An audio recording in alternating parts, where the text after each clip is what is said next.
जय जिनेंद्र आप सभी को। तो आज हम बात करने वाले हैं हमारे गुरुवर विद्यासागर महाराज जी के बारे में।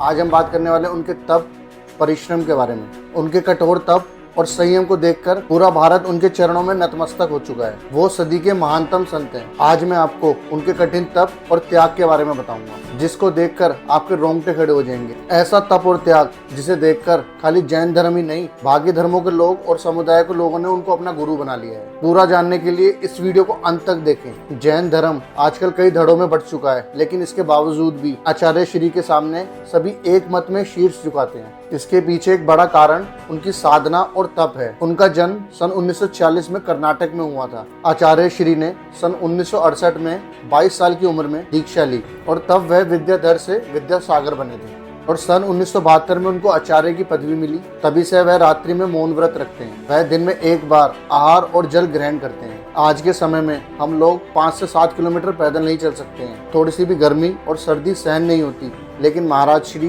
जिनकी उम्र 78 वर्ष थी, वो पैदल चलते थे। ना उन्होंने आजीवन छोटे और बड़े वाहन का प्रयोग किया। चाहे कितनी भी कड़ाके की ठंड पड़ रही हो, बारिश हो रही हो या तापमान 45 डिग्री से ऊपर हो।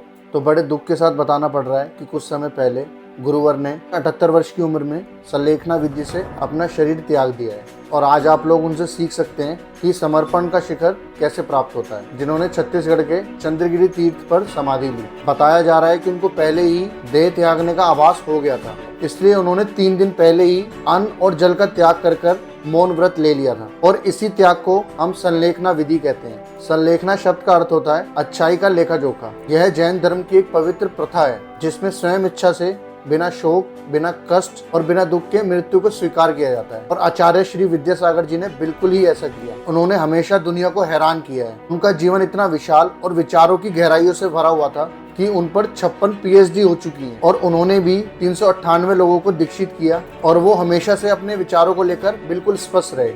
वह हमेशा लोगों से कहते थे कि अपने देश को इंडिया नहीं भारत कहना चाहिए, और लोगों को गौ सेवा करनी चाहिए, और आयुर्वेद को बढ़ावा देना चाहिए, और पशुओं की मांस की बिक्री बंद कर देनी चाहिए, और हर भारतीय को अपनी मातृभाषा पे गर्व होना चाहिए। एक बार उन्होंने यह भी कहा था कि अपनी संस्कृति और धर्म को बचाना है तो इंडिया को अपने प्राचीन गौरव के साथ भारत बनना होगा।